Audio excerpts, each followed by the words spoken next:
বন্ধুরা আজকে সর্ষে বাটা, রসুন বাটা, টমেটো বাটা, কাঁচা লঙ্কা বাটা দিয়ে দুরকম সর্ষে, সাদা সর্ষেটাই বেশি আছে দিয়ে এটা ভোলা মাছের ঝাল করেছি কাঁচা লঙ্কা চিড়ে দিয়ে।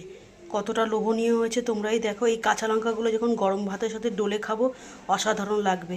কে কে এইভাবে খাও আমাকে কমেন্ট করে জানাবে। আর ওপর থেকে কাঁচা তেল ছড়িয়ে দিয়েছিলাম, আর ধনে পাতা নামানোর আগে এক জাস্ট দিয়ে ঢাকা চাপা দিয়ে রেখেছি, দারুণ গন্ধ হয়েছে।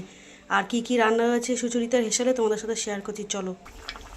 আর করছি বন্ধুরা অনেক দিন পর আজকে শালগম বা ওলকপি যাই বড়, মটরশুঁটি দিয়ে, চিংড়ি মাছ দিয়ে, আদা জিরে কাঁচা লঙ্কা টমেটো বাটা দিয়ে করছি। দেখো, নামানোর আগে শাহি গরম মশলা ঘি দিয়ে নামিয়ে নেবো। একটু ধনে পাতা দিয়ে নিয়েছি কষানোর সময়। এইভাবে আমরা করি নিরামিষ। এই দেখো এখনও হয়নি, হচ্ছে। আর এখানে বসিয়ে দিয়েছি গরম গরম ভাত। আর আজকে এই মেনু। কেমন লাগলো রেসিপিগুলো কমেন্ট করে জানাবে। এটা এখনও হয়নি বন্ধুরা।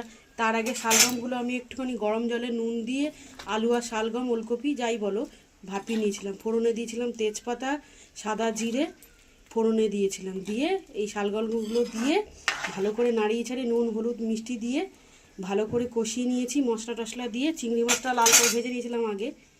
ঠিক আছে, রাখছি। ভিডিওটা লাইক কমেন্ট করে দিও।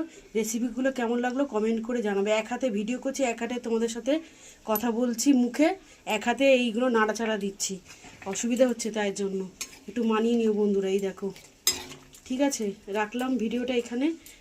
সবাই ভালো থাকবে, সুস্থ থাকবে, আর ভিডিও রিলেটেড কমেন্ট করবে। ঠিক আছে বন্ধুরা, ঢাকা চাপা দিয়ে দেবো আবার। এটা মাখা মাখা হলে শাহি গরম মশলা দিয়ে নামিয়ে নেবো। এরমভাবে ওলকপির ডালনা করলে দারুণ লাগে খেতে, শুধুও করা যায় মাছ ছাড়া।